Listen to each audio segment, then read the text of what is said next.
नमस्कार, आप देख रहे हैं न्यूज विंग और दिन भर की खास खबरों के साथ मैं हूं संध्या।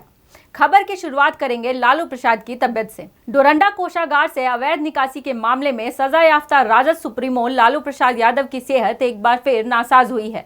उनका केरेटिन लेवल बढ़ गया है, जिसको लेकर मेडिकल बोर्ड की बैठक की गई है। बैठक में मेडिकल बोर्ड ने लालू यादव की नाजुक हालत को देखते हुए उन्हें एम्स रेफर कर दिया है। क्योंकि उनके पेट में पानी भर गया है और लीवर में गड़बड़ी पाई गई है और ऑक्सीजन की कमी होने के कारण उनको वेंटिलेटर पर रखा गया है। तो अब ऐसी परिस्थिति में और साथ में फेफड़ा भी खराब और किडनी भी खराब है, तो ऐसे कंडीशन को हम लोग मल्टी ऑर्गन फेलियर बोलते हैं। तो मल्टी ऑर्गन फेलियर की स्थिति बनने के कारण हमने ये उचित समझा कि इनका इलाज हायर सेंटर में होना चाहिए। झारखंड में 24 मार्च को मैट्रिक और इंटर की परीक्षा शुरू होगी, जिसको लेकर बोकारो जिले में इसकी तैयारी पूरी कर ली गई है। वहीं इस वर्ष कोरोना के कारण सबसे अधिक परीक्षा केंद्र बनाए गए हैं। जिले में अब तक मैट्रिक इंटर को मिलाकर पहले 44 परीक्षा केंद्र बनाए जाते थे, लेकिन इस वर्ष 66 केंद्र बनाए गए हैं। वर्ष की वार्षिक माध्यमिक एवं इंटरमीडिएट परीक्षाओं के लिए हम लोगों के यहाँ तैयारियां पूर्ण हो गई हैं। जैसे 66 सेंटर इस बार मैट्रिक के एग्ज़ाम के लिए है और इसमें करीब हमारे 24,000 के आसपास बच्चे बैठेंगे। उसी तरह इंटरमीडिएट के लिए 19,165 बच्चे भाग लेंगे इसमें और 40 सेंटर निर्धारित किए गए हैं।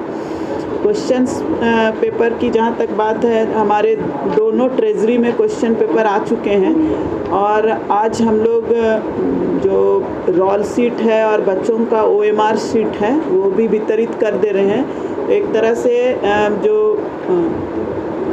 जैक के तरफ से जो भी चीज़ें आनी थी मटेरियल, वो हम लोग सेंटर सुपरिंटेंडेंट को दे रहे हैं। जमशेदपुर के मांगो क्षेत्र के तमाम रामनवमी अखाड़ा समितियों ने रामनवमी अखाड़ा निकाले जाने की अनुमति दिए जाने की मांग जिले के उपायुक्त से की है। अखाड़ा समितियों के सदस्यों का कहना है कि विगत 2 वर्ष से कोरोना नियमों का पालन सभी अखाड़ा समितियों ने किया है और जुलूस नहीं निकाला है, लेकिन अब जब स्थिति सामान्य हो चुकी है और तमाम चीजें नियमित हो रही हैं, तो अखाड़ा जुलूस निकाले जाने की पाबंदी को भी हटा देना चाहिए। रामनवमी अखाड़ा समिति मानगो के लगभग सभी लाइसेंसी यहाँ उपस्थित हैं और माननीय उपायुक्त से हम लोग ये मांग करने आए हैं।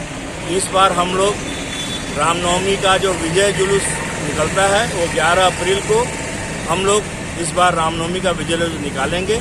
आप इसकी अनुमति हमें दें, हम लोग यही मांग करने आए हैं। बढ़ेंगे खबरों में, आगे बात करेंगे लोहरदगा की। तो जिले के 25 किसानों का दल परिभ्रमण सह परीक्षण कार्यक्रम में भाग लेने कटक उड़ीसा के लिए रवाना हुआ। मौके पर किसानों को रवाना करते हुए जिला कृषि पदाधिकारी शिव कुमार राम ने बताया कि राष्ट्रीय चावल अनुसंधान संस्थान कटक में जिले के विभिन्न प्रखंडों से 25 किसानों को भेजा जा रहा है, जहां वे मुख्य रूप से वैज्ञानिक तकनीक से चावल की उन्नत खेती की विधि सीखेंगे।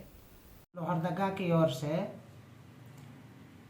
इस जिले के 7 प्रखंड से विशेषकर पेशरार, किस्को जैसे पिछड़े इलाके के किसानों 25 किसानों को हम लोग राष्ट्रीय चावल अनुसंधान केंद्र कटक में 5 दिन के लिए अंतर्राज्यीय एक्सपोजर विजिट के रूप में उन लोगों को भेज रहे हैं। ये किसान वहाँ जाएंगे और धान उत्पादन की नई वैज्ञानिक तकनीकियों को सीखेंगे और हम लोगों को उम्मीद है कि वहाँ से सीख के यहाँ आकर अपने अन्य किसानों के बीच में, खुद तो वो खेती करेंगे ही, अन्य किसानों के बीच में भी इस तकनीक का प्रचार प्रसार करेंगे। टाटानगर आरपीएफ ने चक्रधरपुर मंडल के सीनियर कमांडेंट ओमकार सिंह के निर्देश पर बड़ी कार्रवाई की है, जहां खास महल स्थित मेडिकल कॉलोनी में बने अपराधी टीटू शर्मा के अवैध भवनों को पूरी तरह से ध्वस्त कर दिया गया है, जहां सुरक्षा के दृष्टिकोण से भारी संख्या में आरपीएफ के महिला और पुलिस जवान मौजूद थे। वहीं जानकारी देते हुए असिस्टेंट कमांडेंट केसी नायक ने बताया कि अतिक्रमण अभियान के साथ साथ टीटू शर्मा और उनके सहयोगियों पर रेलवे की संपत्ति के चोरी का भी मामला दर्ज किया गया है और उनकी गिरफ्तारी के लिए छापेमारी भी की जा रही है।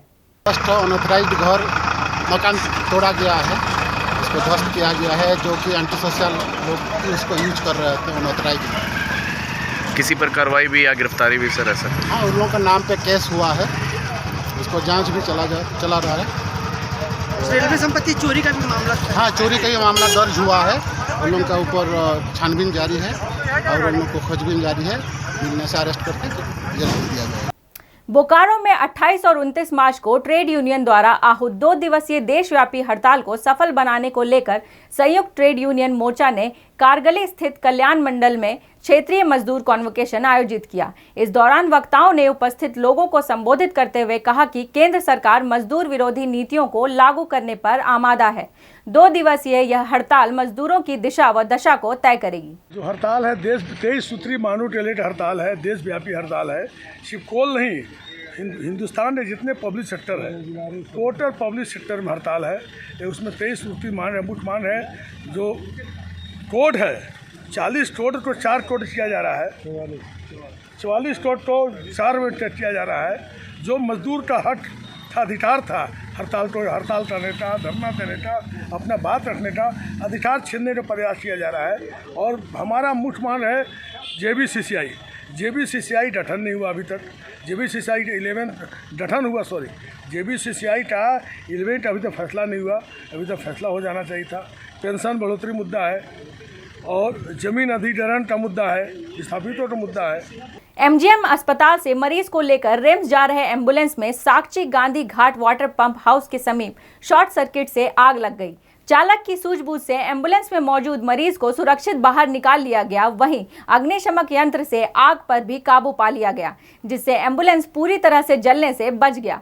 वहीं चालक शंकर पाल ने बताया कि वह घाटशिला से एक मरीज को लेकर एमजीएम आया था, जिसके बाद एमजीएम अस्पताल से एक अन्य महिला मरीज को रिम्स ले जाने के लिए निकला था। इसी बीच अचानक इंजन के पास से धुआं निकलता देख उसने तुरंत गाड़ी रोकी और पहले एम्बुलेंस में मौजूद मरीज को सुरक्षित बाहर निकाला। जो एम्बुलेंस में आग लग गया, हम लोग आए तो देखे आग लगा हुआ है और उसको जो आग के बुताया गया। रोगी को जो गाड़ी से उतार के पहले अलग किया गया, उसके बाद आग बुताया गया। एमजीएम से रांची के लिए रेफर हुआ था। बाकी की खबरों के लिए बने रहे न्यूज़विंग के साथ। नमस्कार।